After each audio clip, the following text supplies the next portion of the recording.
And we also take off with the man himself, Jeremiah Boabeng. I want to call you Jerry Boabeng. The Jeremiah is a mouth. I don't know why. It's such a, for me, Jeremiah Boabeng. Welcome. Hi, Godwin. People have been looking forward to having you again after your last session with us. The last session was awesome. I got over 60 to 70% messages after that session. There you go. So it was great. I'm grateful for the opportunity as well to be back. It's always insightful to have you. Thank you. And today, like Ellen said, we're discussing developing a culture of excellence. We know that Media General, we are excellent. Exactly. And I love your platform. Thank you so much. But individually, let's start off with us. Individually, personal excellence. Excellence, is it innate? Can you inherit it? Or do you have to learn to be excellent? Okay, well, that's a good question. I think that in life, there are things that some of us get innately. Some peoples, cultures, races get certain things innately. Even some temperaments and personalities get certain things innately. But in life, there are things that you get innately that you must nurture into skill. And then there are things that you don't get, but you know you need, but you must develop. So as a people, as a country, we need to have an honest conversation with ourselves about whether we are excellent or not. And if we recognize where we are, we must decide to develop it because we need it. Okay. So we are looking at the personal level, the organizational level, and then at the national level. Yeah. So you're going to start with us from the personal level? Yeah. Okay, when we say someone is excellent, what are we saying? Is it that the person gets everything right? Okay, well, so I will define excellence in two levels.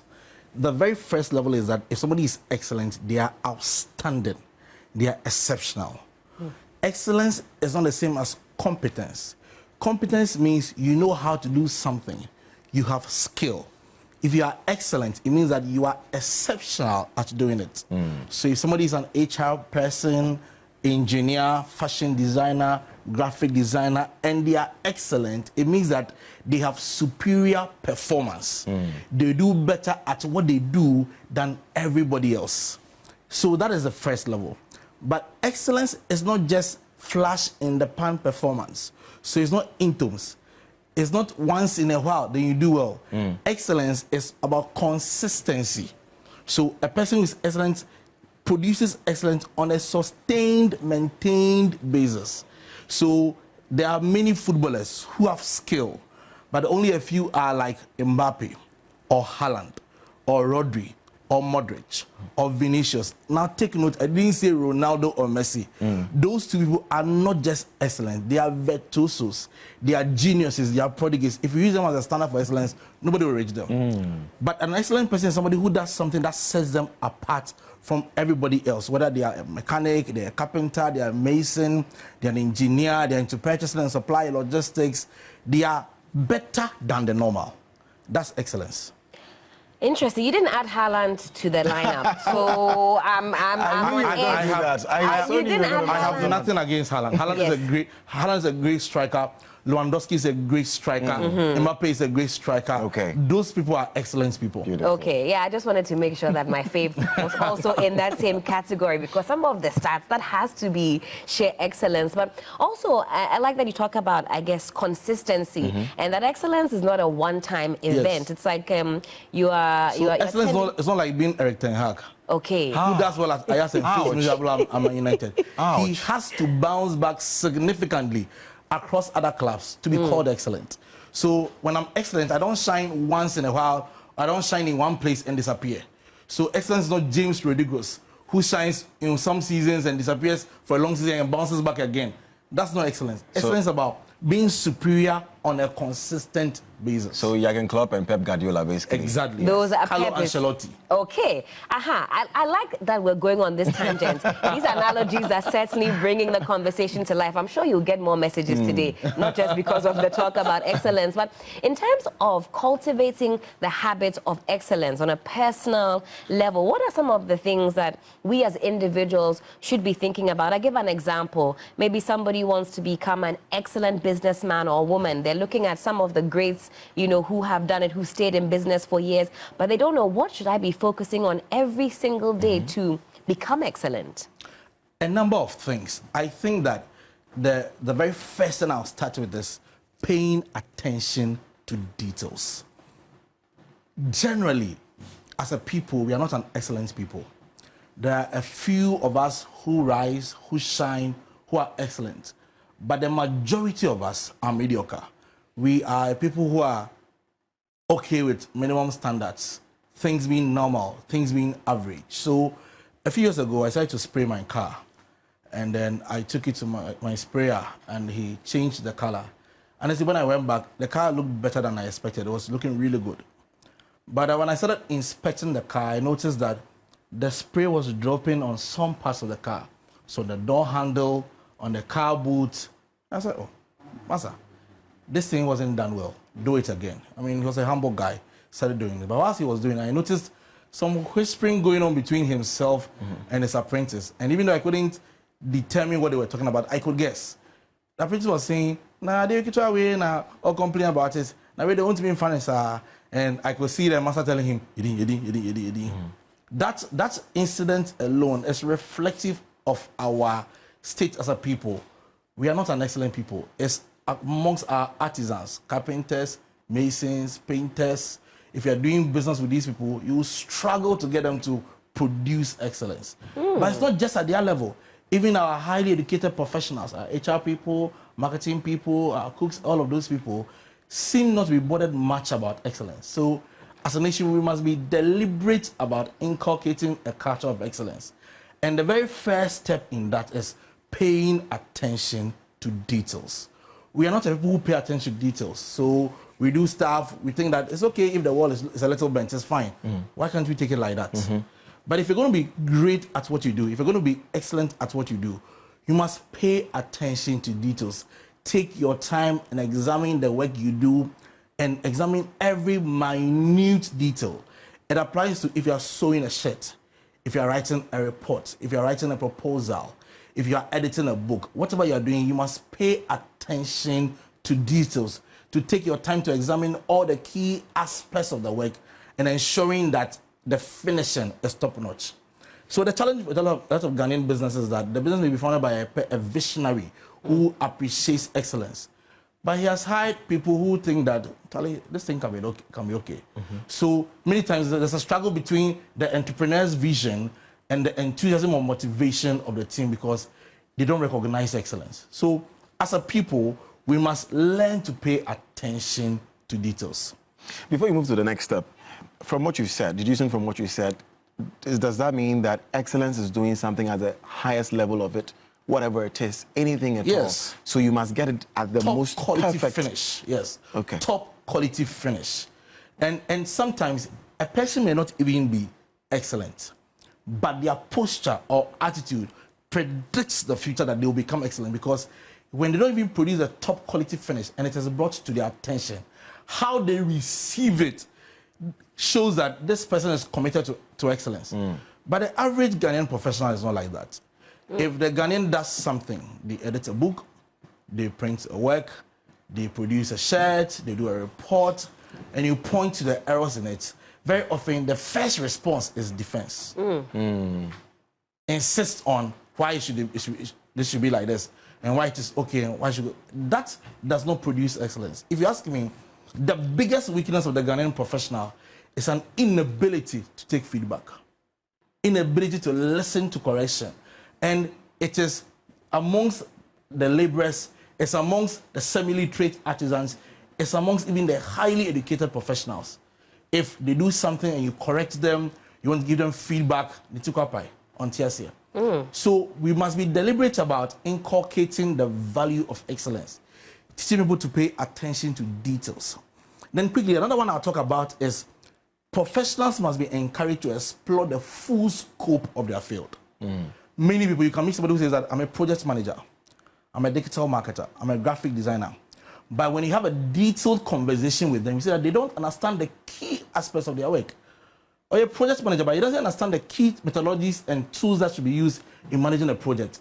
He's a digital marketer, but doesn't understand SEO and data analytics. So too many times, people are superficial. People just scratch the surface of a field and quickly they claim expertise.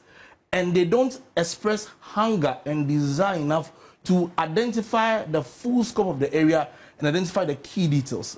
But you can't be excellent if you are playing at the shores. You must go deep sea, teach yourself, study, research, and understand that the field in which I operate, these are the key bases of the field. So I must submit myself to a process to learning that.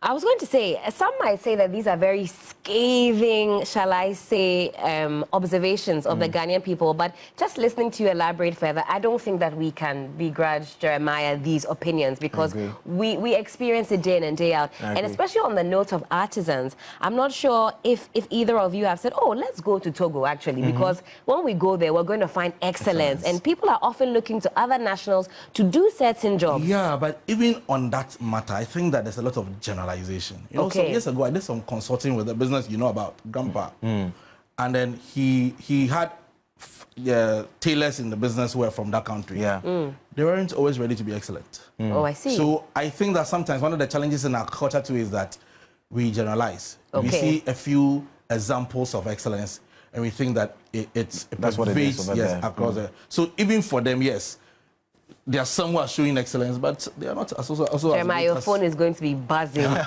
today. But of course, we want to extend the tentacles of the conversation now to an organizational level. I'm sure other organizations, they know we picked up some awards over the weekend, so they want some tips and tricks how an organization can also imbibe excellence. It's very difficult.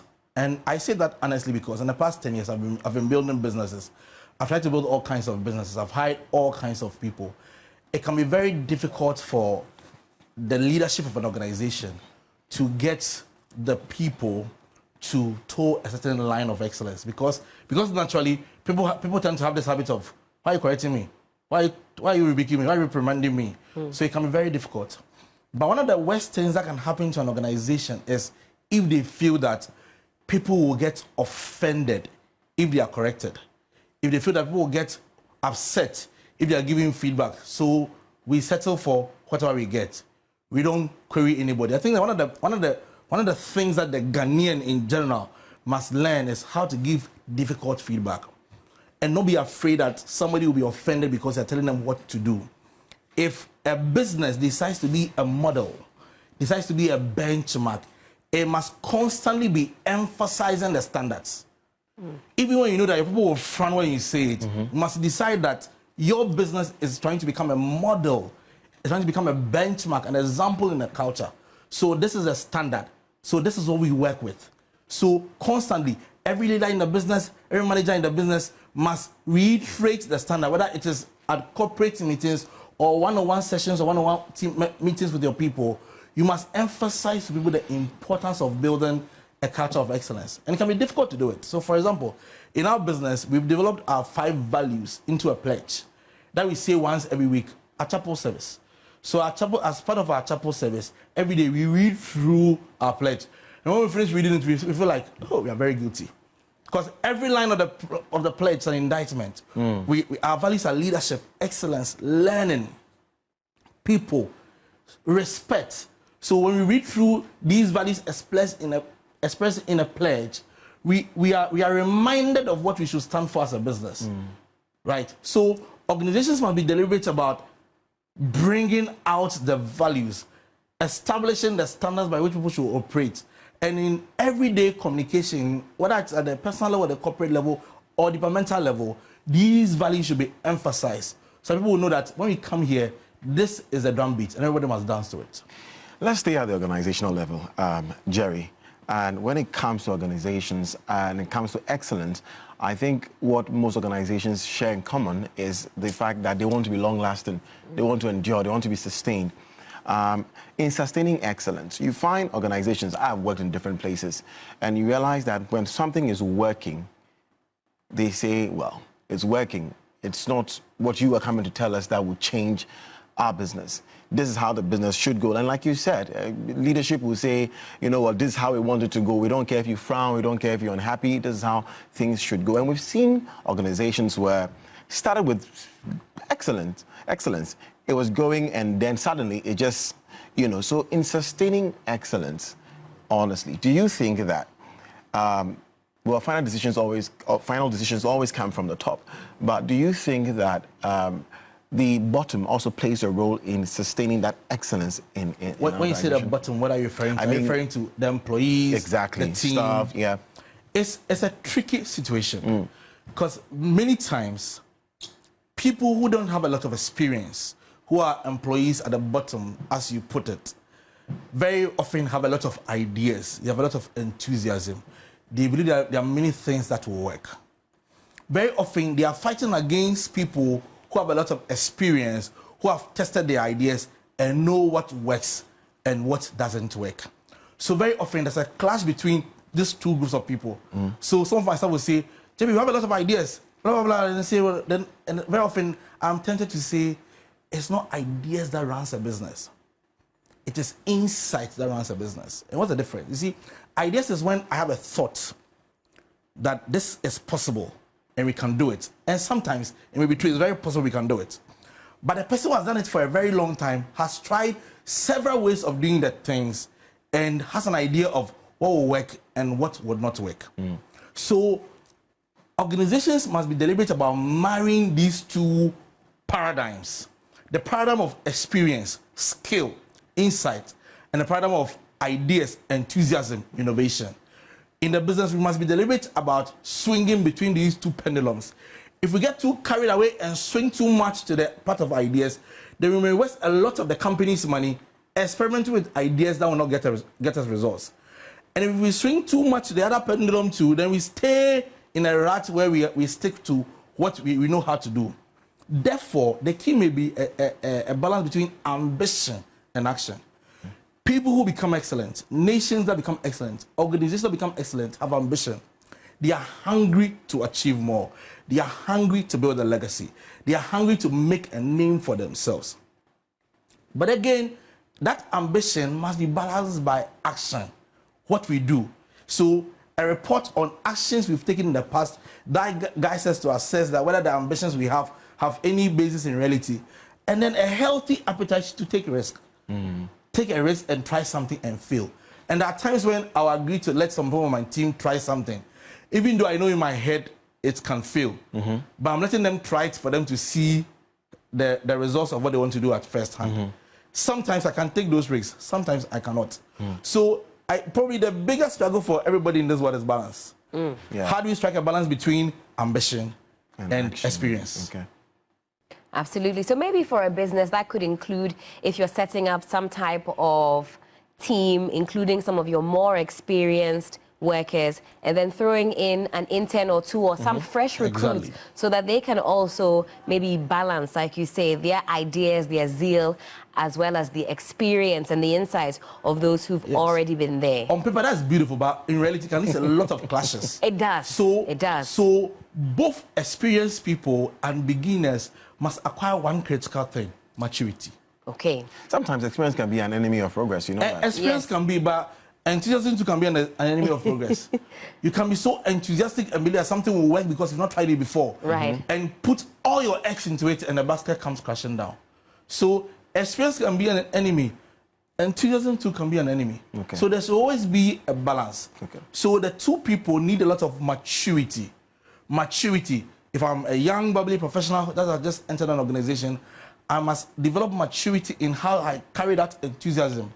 And if I'm an experienced professional who has done something for a decade, I must also develop maturity in how I carry it so that we can find a balance and run the organization together.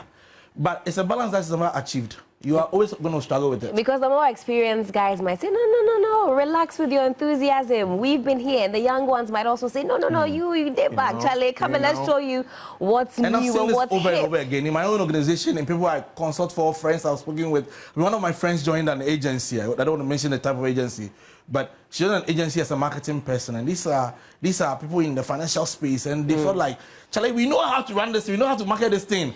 And this young lady is trying to introduce new ideas. And there was always a clash between the experienced people and the new people. So it's a normal thing. One of the things that I've realized is permanent in life is conflict. Confidence. Conflict. There will always be conflict. And conflict here doesn't always mean argument or fighting. But there's always going to be a battle between old ideas and new ideas. True. Experienced people and inexperienced people. True. Employees and management. If you're going to be great in life, you have to learn how to be comfortable with conflict. Because when I talk to employees who have worked in organizations for many years, they discuss conflict, how they had to deal with either people of other races not liking them, their own race not liking them because they are paid more money, and all kinds of things. And when I have a conversation with my own entrepreneurs, we also discuss conflict. So if you're going to do well in life, you must learn how to be peaceable with conflict because it's always there. You've got to embrace it. You can't be too uncomfortable. But can we graduate now to the national level? And Jeremiah, I'm putting you on the spot a little bit. Are you also seeing a lack of excellence when it comes to leadership on a national scale? Oh, but I'm not afraid of answering this question. At all.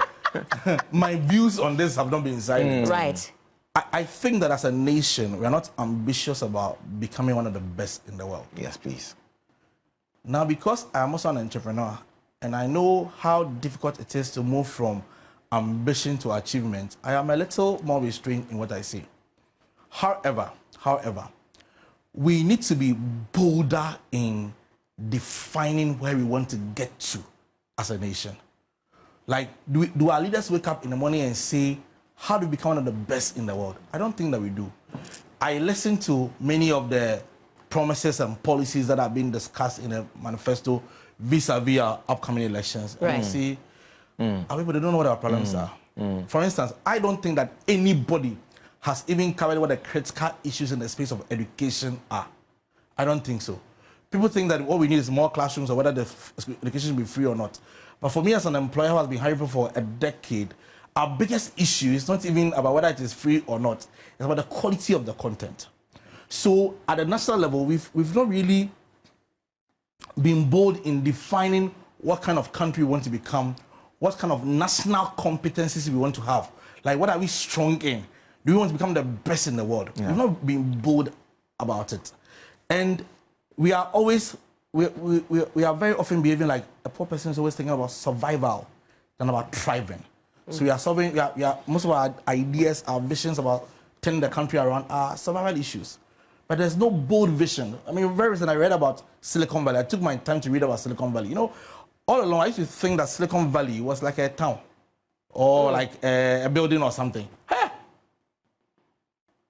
People somewhere have sat down to develop a whole city to promote different aspects of technology. Why are we not trying something like that? Besides agriculture and maybe gold that naturally we received, what else have we done? Are we deliberate about becoming the education hub of Africa? India has become the IT hub of the world. That's right. If you check many of the CEOs of the top technology companies in the world right now, they are run by, they are Indians. Are we deliberate about becoming the leading education hub in Africa? So Jeremiah, that doesn't come by chance. Are you saying that this is deliberate? It must be deliberate. It must be deliberate. And you know, one of the amazing documents that I've ever seen in the world is a Ejapade, or what do they call it? Ejapade document. Now, my interest is not even in the direction of the document, but it is evidence of strategy.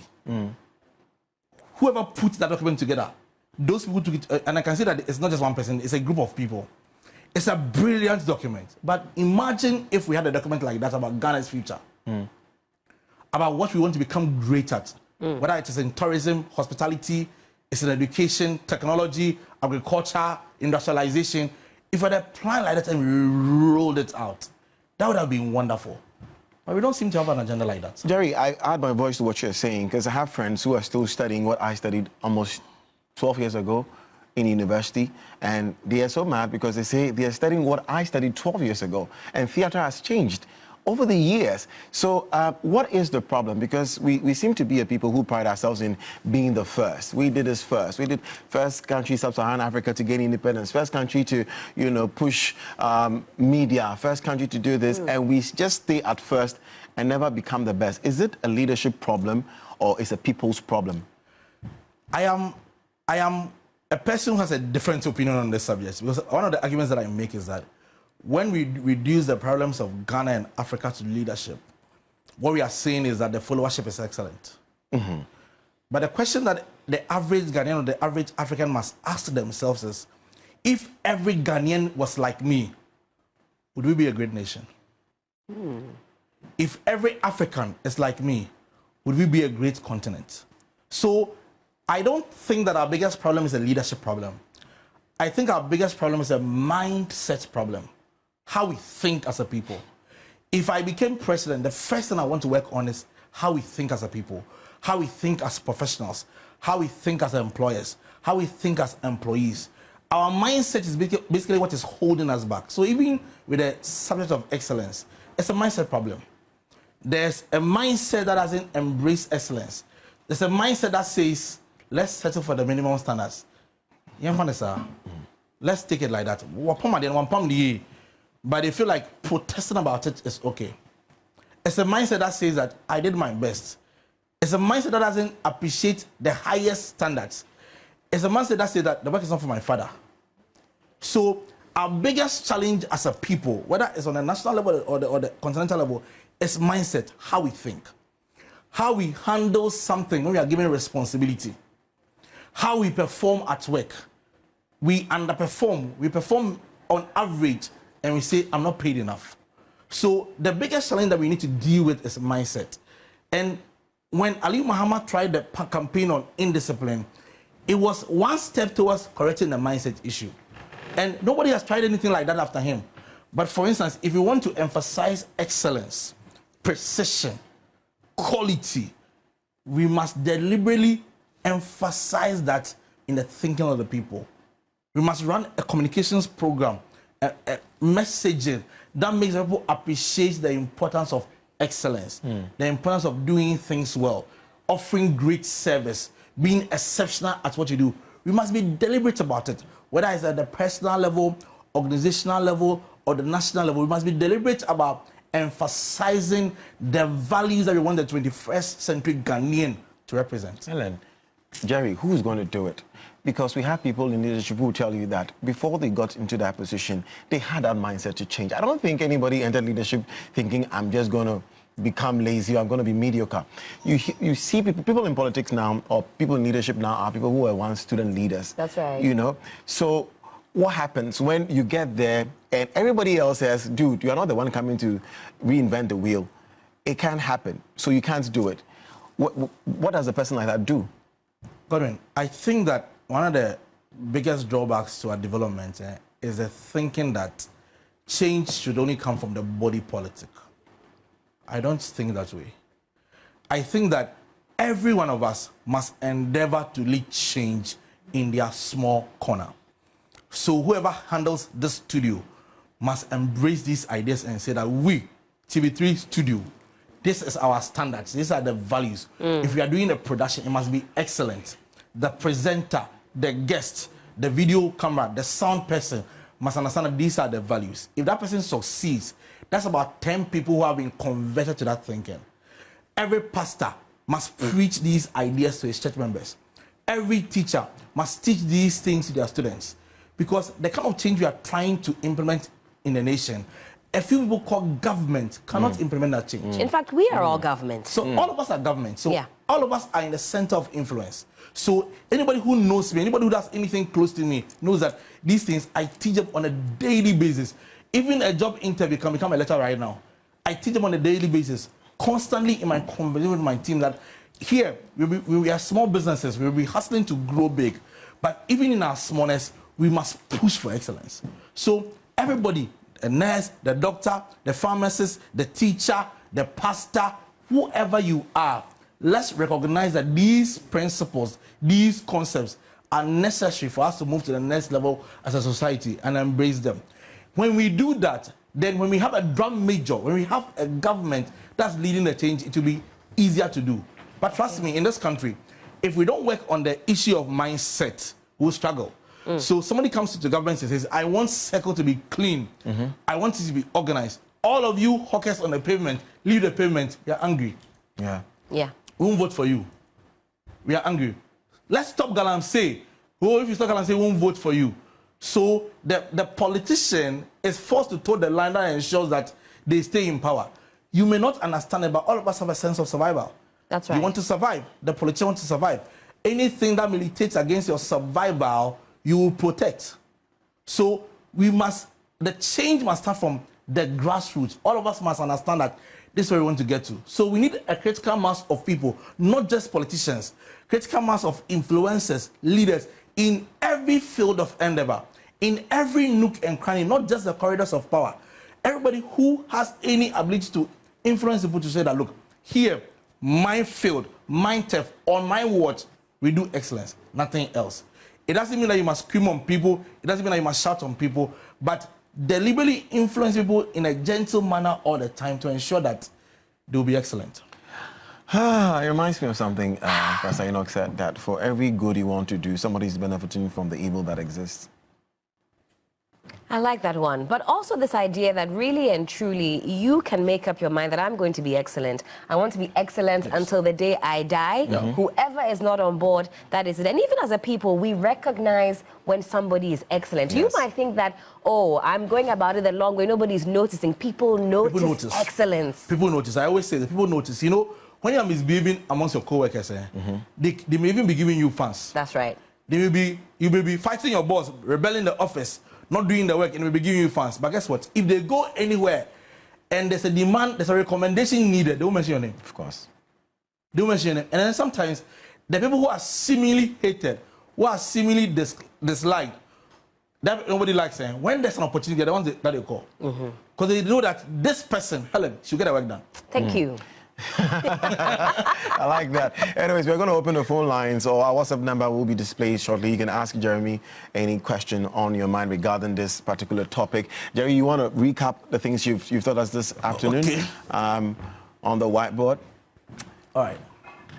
We're also activating the phone lines. You can call in quickly and let us know what you think about this one. So maybe let's start from here. How do we develop a culture of excellence? And this is applicable to persons, organizations, and nations. So I think that the first is paying attention to details. I mean, I am obsessed with details. If you make, for example, if you're supposed to write 22HTH, and I see that there's an error in it, I won't let it go, I'll correct you. Because, you see, in my mind, I see myself as a reformer. I may not be a pastor of a large congregation. I may not be the leader of a government. I may not be running a university. But in my small space, I'm a reformer. So the little things will correct it. So we must build a culture of paying attention to details. Everything that you do, take your time and examine the details. Then a critical part of this is also repeated practice. Repeated practice. Repeated practice. I always say this, repetition is a matter of mastery.